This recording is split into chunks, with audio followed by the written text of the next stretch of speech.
بسم اللہ الرحمن الرحیم۔ حسامی، تعارف مصنف، تعارف کتاب اور طریقہ تدریس۔ المنتخب الحسامی، تعارف مصنف، تعارف کتاب اور طریقہ تدریس۔ تعارف مصنف، علامہ حسام الدین رحمہ اللہ کا نام ہے محمد، نام ہے محمد، اور کنیت ہے ابو عبداللہ، کنیت ہے ابو عبداللہ، اور لقب ہے حسام الدین۔ حسام الدین نام نہیں ہے، حسام الدین لقب ہے، نام ہے محمد اور کنیت ہے ابو عبداللہ۔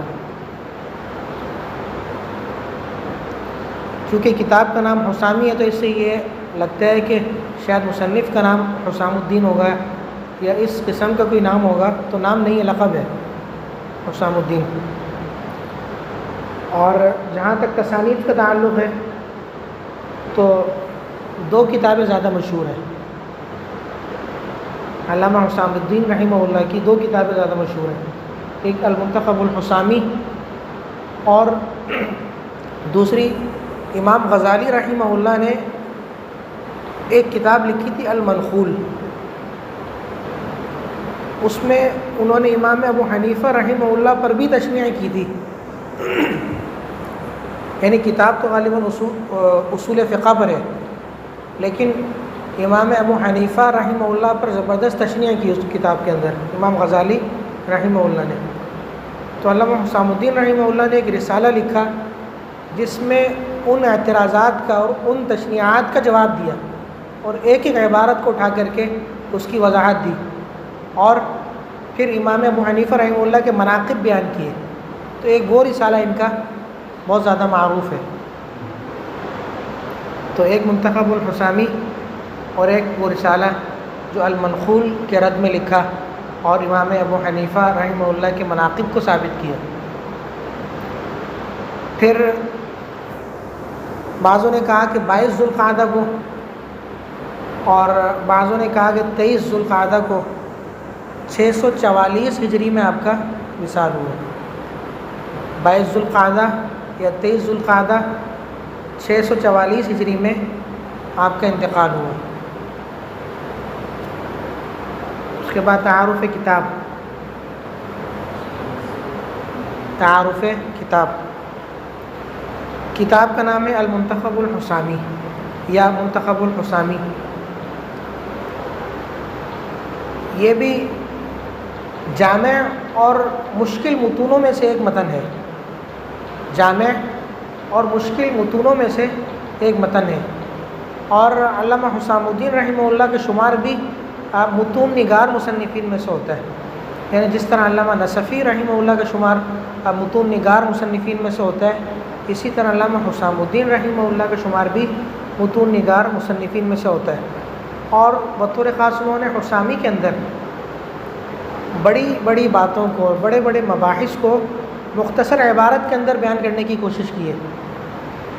یہی وجہ ہے کہ ان عبارتوں کی توضیح کے واسطے بہت سارے لوگوں نے شروحات لکھی، اور کثیر شروحات لکھی گئیں، لیکن دو شروحات اس کی زیادہ معروف ہوئی،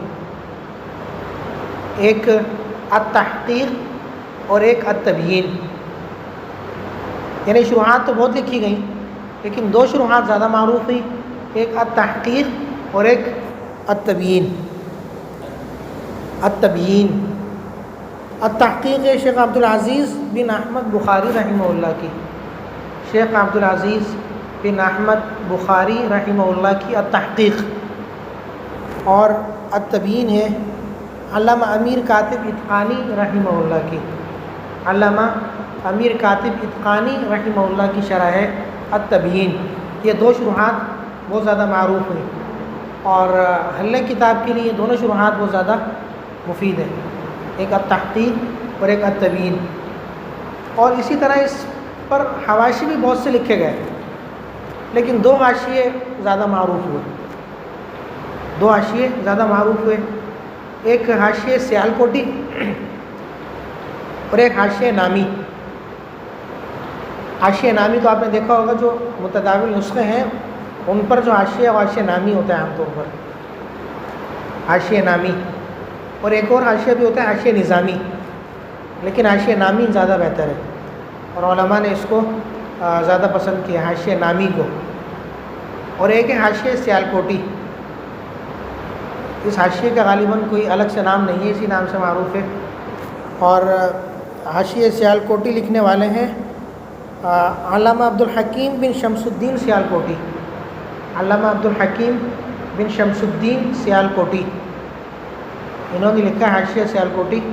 اور یہ بھی حسامی کے مشہور حواشی میں سے ہے. ایک نامی مشہور ہے اور ایک حاشیہ سیالکوٹی مشہور ہے. اور جہاں تک طریقہ تدریس کا تعلق ہے، طریقہ تدریس کا تعلق ہے کہ حسامی کو کس طریقے سے پڑھایا جائے، تو اس پہ پہلی چیز تو یہ ہے کہ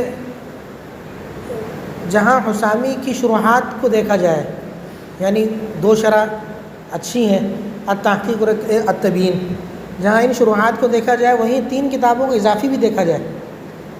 یعنی 3 کتابیں جو اس کی شرح کی حیثیت تو نہیں رکھتی لیکن اس سے بڑی کتابیں ہیں اور اس فن کی کتابیں ہیں، ان کو دیکھنے کی وجہ یہ ہے کہ اس سے فن واضح ہوگا اور فن سے متعلق جو حقائق ہیں وہ کھلیں گے.